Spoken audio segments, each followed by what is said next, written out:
Turn 1 of 2013, Game 2. Opening setup.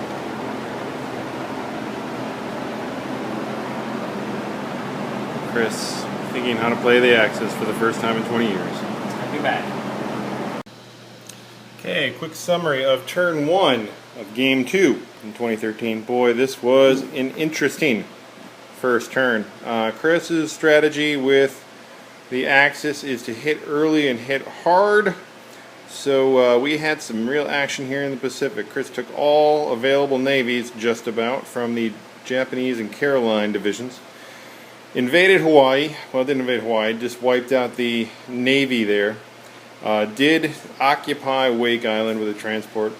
U.S. brought all of its navy down to take that sea zone back and failed, although they did strike an amazing 7 out of 7 times in the first round of attack. But so they did very well, but there's just so much navy there that there's still a bit left over. We see the U.S. now kind of scrambling to build a second strike capability while Chris is investing in yet another aircraft carrier. So Japan's invasion of Amur didn't go so well. Left one Russian guy there, but killed the other 15. Obviously activating Mongolia.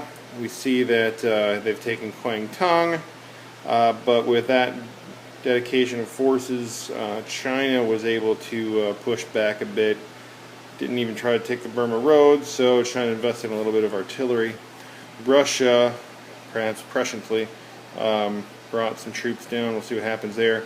UK Pacific fighting aggression with aggression and making a risky move to take all their navies and infantry and air force to wipe out the navy that was left here in this sea zone, and also attack the planes and bombers that had landed in Siam, so clearing out Southeast Asia there, landing a whole bunch of aircraft there in Malaya. Even Anzac contributing to that. We see Anzac taking Java for 4, even though there's a sizable Japanese navy there in the Philippines, which they have occupied. We'll see what they choose to do with that. Moving over to the European map, we see that the English launched an attack at Tobruk, consolidated their navy there in Malta. Italy striking back, wiping out that navy with a bit yet to spare. France contributing by taking out the transport that occupied Gibraltar. Opting not to take southern France or Greece. Maybe because Germany wants that money. And we have a little bit of naval units here. Morocco, since these countries were able to do something. We see the U.S. only bought one transport because, you know, that's all they could do. They had to dedicate to the Pacific. UK building a destroyer and a sub there, trying to have some naval presence. And Germany, all kinds of teed up there on the European coast. We'll see what happens in round 2. Beginning of turn 3. See, there's a whole lot of action having occurred in round 2. The U.S. here, of course, Japan reinforced its Hawaiian naval fleet with another carrier full of planes. The combined American naval and air force was able to conquer that navy with a sub left over. A whole lot of planes that were on those carriers that all survived, but the sub couldn't be hit, and so it remains. We have some subs and transports getting ready to come out of Japan. Down here in the South Pacific, the remaining Japan naval fleet here fought through the grinder of everything that the UK and Anzac together could throw at it. All of its ships, all of its planes. All the British planes are dead. All the ones that were in that naval battle were dead. But on top of that, the Anzac piling on. With a couple good rolls out and in, we're able to wind down that naval fleet. So Japan still has a ton of air power, but it's currently stranded on a bunch of islands right now, slowing down its movement a bit. UK still pushing back on the ground. China rolling hard. Pretty much unchecked with that Burma Road still in place. Building up a bunch of artillery, now knocking on Hong Kong's door. Same thing up here, China moving forward. Japanese taking it more, but leaving Manchuria open. And the Chinese and Russian forces, they're going to continue to nettle with them. Over here in Africa, we held back from attacking Libya while our troops built up on both sides. The Italians building up both on the south and the north, going to repair that battleship, and built another transport, going to bring a whole bunch of dudes undoubtedly into Egypt. And we're going to see what happens with that. Good thing I didn't follow through on the strategy of building a factory there, which I almost did. I actually could have built it and then built some tanks before the Italians got there, but we'll see if that was a good or a bad idea. The UK remaining Navy, both in Canada and the Air Force in UK, were able to focus and get rid of that last German Navy down here in Gibraltar, clearing up the way for the buildup of a new UK Navy. Still, the Americans have very, very, very little money to spend over here, but we've been building a transport anyway, so we've got some transports positioned in Iceland ready to go. Germany, having turned back from the apparent Sea Lion move, debating long and hard, could have actually posed a credible risk to London, having with the UK having not built up as much there as it could have on turn one. All the planes that were sitting there posed a credible threat to the mainland, but Chris's strategy all along was to turn around after eliminating the UK Navy and put everything on the Russian border, which it is. You'll see here, that's a whole mess of tanks. And Germany and Italy both primed to storm the Russian border before the Russians have had a chance to really build up, so that'll be ugly here on turn 3. Okay, here we are at the beginning of turn 4, game 2, 2013, and it has been yet another exciting game. Here in the Pacific, we took a breather here from all the naval combat. Everybody built up a little bit. Actually, U.S. just spread out its subs that it bought, didn't spend any more money in the Pacific this turn, having decided it's time to spend some money in Europe. Japan built yet another carrier. Because there aren't enough coral reefs in the Japanese Sea. China continuing their push to the sea, pushing the Japanese out of Kwangtung. And a couple other spots too, got all up in its G-hole again. And Japan starting to come back, took Manchuria, transporting some dudes over. Anzac not doing anything except moving its planes up to reinforce the Russian border, since nobody else seems to be able to get there right now. Also building up some transports to pose a credible threat down here in the Pacific. UK Pacific buying 2 aircraft, spreading out its influence over southeast China, which it now holds, and waiting to see what comes of that. The Italians had threatened big to take Egypt, and honestly they could have done it if they'd really tried. But instead he juked when we expected him to jag, and instead we have a whole dump of guys there in Syria. We have wiped out what remained of the French Navy, and all of Italy's annoying Air Force came and sunk what was 5 or 6 transports there between the UK and US, not to mention the transport that was down here in Gibraltar. You see there's a plane landing there in Gibraltar left over from that battle, so boy was that annoying. UK had also carried out a bombing run in southern France. Now both of those factories over there, those French factories, are turned off for the moment. Germany, gee, it's been so long, but what happened since last turn? the Russians counterattacked in the Baltic states, and you know, the Germans are still there. Whittled down their infantry, knocked off a few tanks, but boy, there are sure a lot of tanks left. What is that, 12? That's ridiculous. Ridiculous! So Russia hangs by a thread at the moment. U.S., as I mentioned, building up in the Pacific, that's some transports, that's a carrier to guard against fiascos just such as this one. Building up in Brazil, getting ready to pop over there. So, boy, it's getting interesting here. It was an ugly turn 3, and round 4 promises yet more carnage. Okay, here we are, start of turn 5. Impressive length of game here for game 2 in 2013. Well, the Allies have not given in, though the Axis continues to press their advantage. The U.S., having chosen to spend almost all of its money in the Pacific this time to build up a credible navy there, start giving Japan something to think about as they build up their gargantuan fleet once more, like a phoenix from the watery ashes. China now occupies every single territory that it is physically possible for them to occupy, so, you know, it's not bad.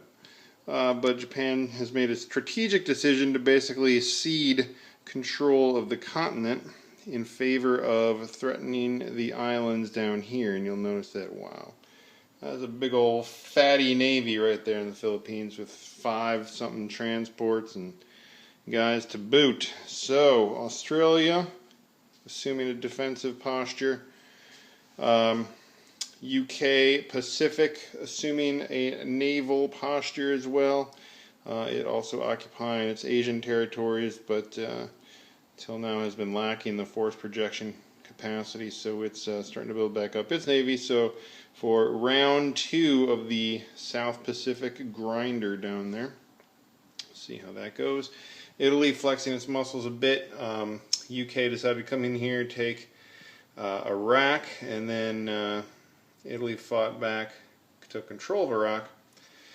UK building a factory in Egypt finally, something I wanted to do 2 turns ago, but with the naval threat removed, see Italy, instead of going all out into Egypt as I thought they might, decided to occupy Syria and take out the French Navy. So Egypt had some room to build its factory.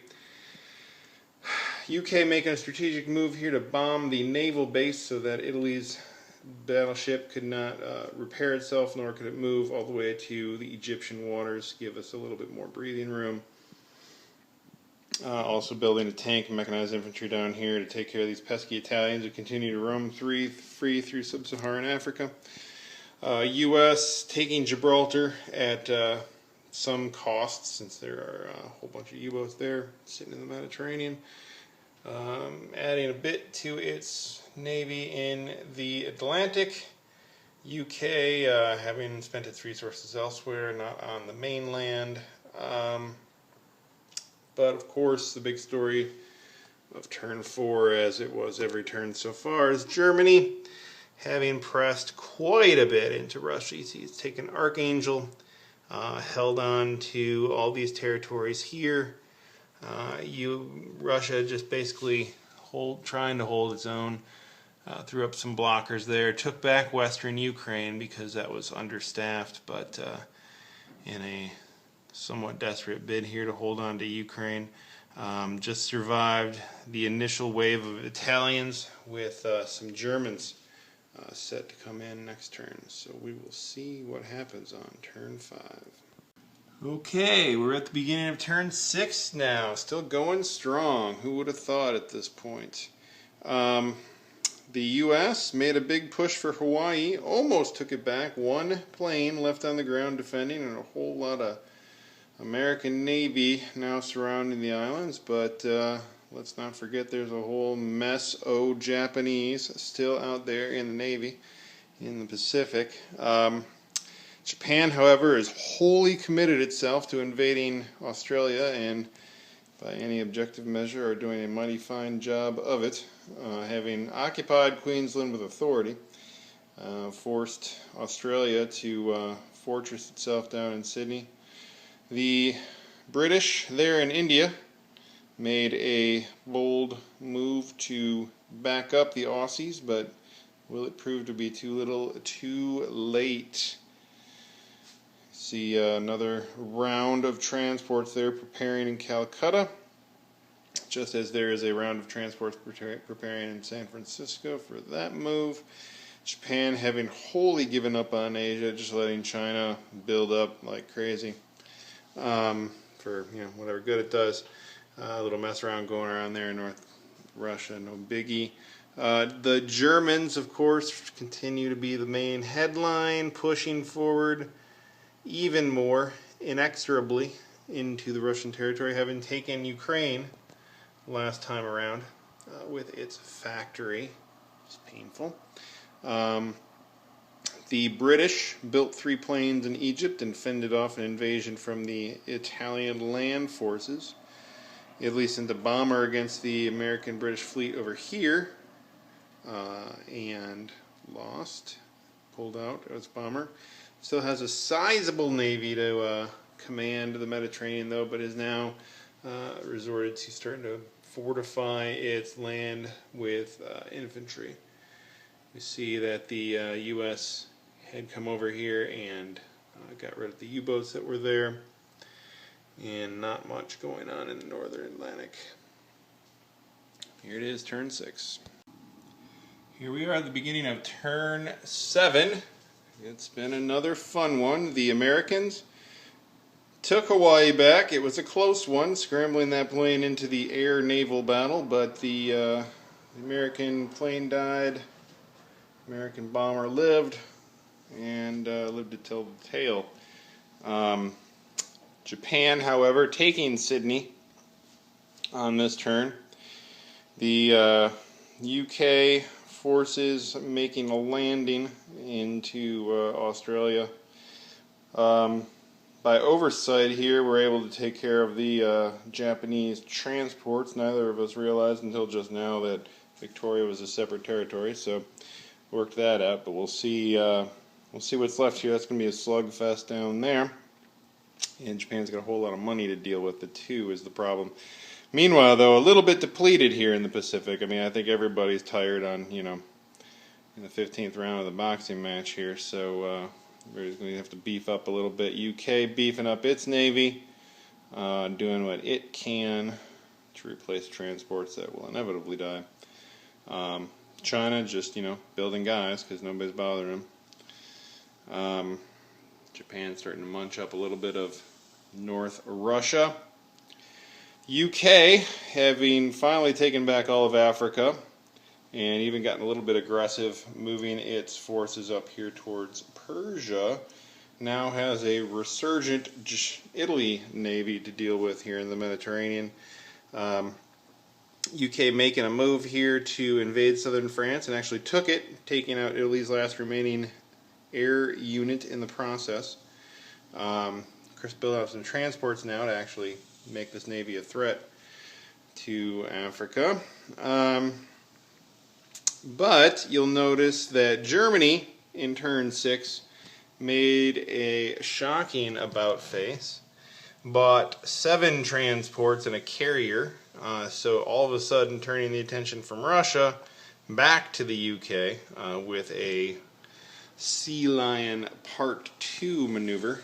UK is not empty. That's our impromptu breakout box for that. You'll notice they've perched quite a few fellows over there. U.S. bringing in whatever navy it can, but again, having a tough time splitting its presence between 2 boards. Germany, lots going on there in Europe. Lots going on here in Russia. And we'll see what happens on turn 7. You'll notice that Italy now, having fought back, has taken the Caucasus and southern France, which they did not own before. So Italy is actually making a little bit of money. Turn 7, here we go. Here we are at the beginning of turn 8, and the slugfest continues. U.S. has reinforced its position in Hawaii. I don't think that's going anywhere anytime soon. Popped off a transport with that bomber there.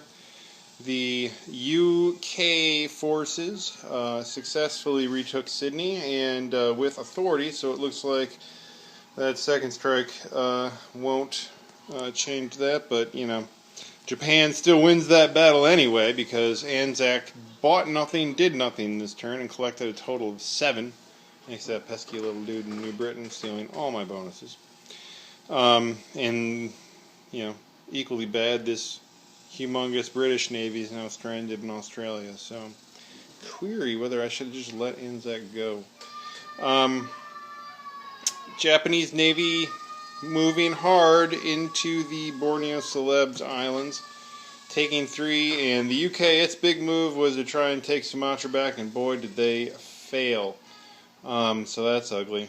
UK has built up here in Calcutta and Malaya, waiting for what promises to be a pesky little invasion there.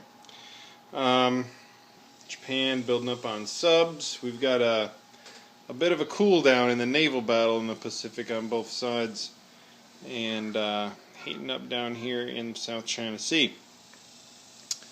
China continuing to build up, little hoo-ha going on there in northern Russia. The German-Russian front.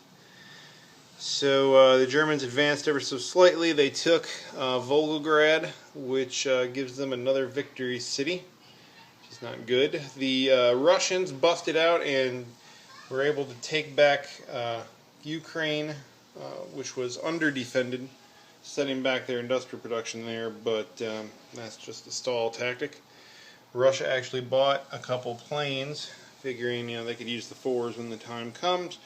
UK pushing up. Italy had taken the Caucasus. Britain taking it back. Again, if I can stall them, all the better. UK building up its tanks in Egypt defensively. Italy failing to take out the American Navy, but taking Gibraltar with authority. So Italy now asserting its dominance once again over the Mediterranean. Germany opting not to attack England, but rather taking Scotland, which I left invitingly open for him. All these guys here still remaining in England. U.S. took another bombing run at the French factory, just whittling down their capacity there. And the U.S. this time around making a risky decision, purchasing all aircraft on both sides of the board to reinforce their positions there. We'll see if that pays off on round 8. As we begin an unprecedented turn 9, the slugfest goes ever on and on. U.S. having taken this opportunity to rebuild its Pacific fleet with a couple carriers and destroyers. See that Japan opted not to attempt to take Hawaii back, but instead turned its attention to the South China Sea. UK finished clearing out Australia. They're starting to buy stuff again for what it's worth. You see the Japanese here dumping a whole navy again in the southeast South China Straits. At one point here at the end of their turn, they controlled all 4 Borneo Celebes Islands and got an ungodly bonus for it. In the turn that ensued, UK and Anzac took a couple of those back. We'll see if that lasts. UK Pacific finally executing on its strategy of building a factory in Kwangtung. We'll see if that ever makes a difference. Otherwise, just kind of holding out. UK Europe pushing hard into the Caucasus, having destroyed everybody there, but not taken it. It's a bad day when the Nazis run out of control markers. Germany continuing to basically hold its wall steady there. For the time being, they took Leningrad, Stalingrad rather, but continuing to slowly encircle Moscow.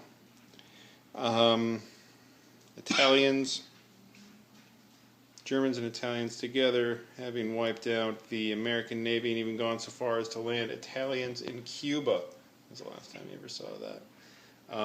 Real story of this turn, of course, was at the very beginning when Germany launched its invasion of London. Both rounds went well for both sides, meaning that Germany suffered more losses than it could stomach. Pulled back, it took all the hits on its amphibious units, pulled back the ones that are in Scotland. You see that blow-up box still containing some dudes. U.S. was able to fly a plane in there, has more on the way in Iceland, so we can expect some more carnage here in round 9. It's going like crazy at the beginning of turn 10. You'll see the U.S. here launched its navy up north, give Japan something to think about. Hawaii still sitting there. Anzac just trying to, get back to life here. The Japanese, as one may have predicted, used their considerable naval presence to take all 4 Celebes Islands, this time with authority. Not likely to go back anytime soon. UK retrenching a little bit, buying tanks and a destroyer for those subs, building up, and not getting a chance to build anything in Kwangtung. Still stalled out here on the German front. The Russians jumped back, took Rostov with some infantry and planes, and moved some infantry down to Stalingrad to give the Germans something to think about, while at the same time UK and Germany are trading control of the Caucasus back and forth and northern Persia this turn. UK just built a transport in the Red Sea, which the Italians could do nothing about because all they had were subs and no planes. US bomber rather took out the Italian transport there, so Italy is building up at least in a little expeditionary force down yonder. The Germans and the Italians had a huge old navy right here in Gibraltar with after the UK and US built up all that defensive force in the UK, Germany once again keeping the Allies guessing by moving their entire fleet down to Gibraltar in the Atlantic, taking out a US transport, again occupying the Italian West Indies there, and giving the US a whole lot to think about in the eastern mainland. So of course US forced to spend its money building up its own homeland. So, where the Axis choose to go from here on turn 10 is anyone's guess. It's going all night, folks. Turn 11. We see the U.S. had a bad experience up in northern Russia. Lost a bomber. Continue to build up some transport capability. The Japanese said, whoop, better defend the homeland, and all 3 carrier groups are now up to join the new 4th one there.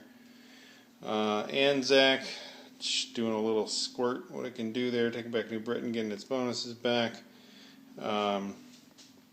We see the UK down here, Pacific, just kind of building up again, not doing a whole lot. Germany and Italy, probably what they planned to do all along, dragging their navies back into the Mediterranean after having threatened existentially the United States, and now are looming hard on Egypt. Britain took Greece, activated it, and Italy promptly took it back, giving them now a new bonus that they didn't have before. Yay me. Egypt ready for its last stand potentially here. Italy making itself a nuisance in Africa as usual.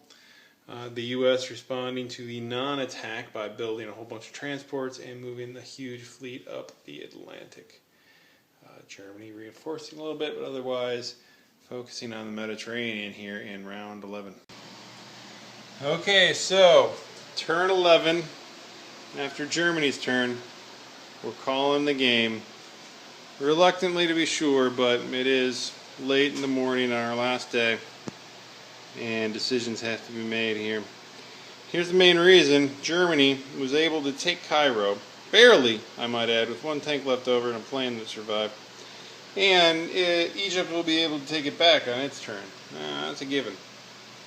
But Italy, after 11 turns, finally has its act together and has a navy capable of delivering tanks into Cairo.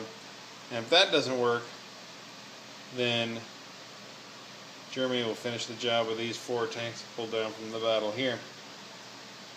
Of course, even after I take it back, I won't be able to build anything there, so I won't be able to pull those guys off. Why does that matter? Well, the whole victory city rule, that gives him 7 victory cities, and he only needs 1 more, and that would be DC, London, or Moscow, and Moscow seems to be the likely choice here. Now, we've had a debate where I would have been more aggressive had I been in Germany's position here, because Russia's just built up forever and ever and ever.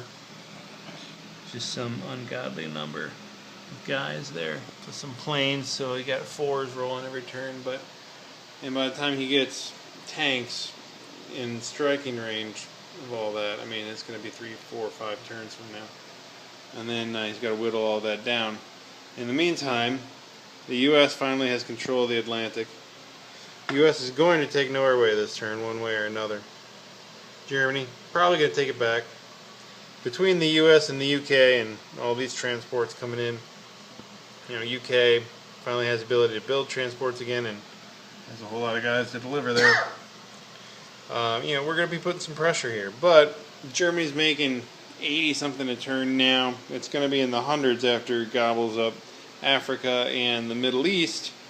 Once that happens, he's going to be putting pressure on Calcutta and the rest of this. So, in the end, odds are strong that it's going to be an Axis victory here sometime after turn 11. So this was a demonstration of what happens when you attack first turn as the Axis, and turned out pretty well for the Axis powers, I gotta say. Of course, it's my first time playing Allies in about 20 years. So, new experience. I think we've agreed that after playing both sides, it's still impossible to play the United States well, because there's just so much it has to do on both boards, and the more it pours into one, the more the other goes crazy. So, most of the game I'm trading pot shots with Japan here. I've got an edge right now. Going back to my position, really better than I was at the beginning of the game, with that Navy up there and all his Navy down here. But, it's coming back. And Japan's struggling. Japan played super well this game, and took an interesting strategy of pretty much ceding control of Asia. Obviously, that didn't work out too badly for them. They took out Sydney and gave it back, only with much cost to me, and occupied these 4 Borneo Islands, which is really the clutch. This is key for Japan right here. If nothing else, they need to control these 4 islands, get the resources and the extra bonus that comes with them. Of course, it guts UK in the process. So, the Axis has won this game without ever owning a piece of land on Asia, and with 20-something guys there in Kwangtung to boot. So Japan wasn't going to win it on victory cities, that's for sure, but it sure kept the other powers busy enough to let Germany go crazy. How could the Allies have done better here? Well, it's hard to say, because Axis came out of the box so strong. I'm almost tempted to say that should have fought less of the naval battle here in the Pacific, given how strong Germany was. Because really, as long as he's not threatening the U.S. mainland, which, he was that first turn, but you build that up a bit, build up enough to hold him off, pour more into Germany. Of course, that's what we said before, too. It's really hard to strike that balance as the game is going, because you don't really know how things are going to turn out. And Germany has a lot to throw at you that first time around. Chris, thoughts? I guess my initial thought is it's better if you're the Axis to attack earlier than later.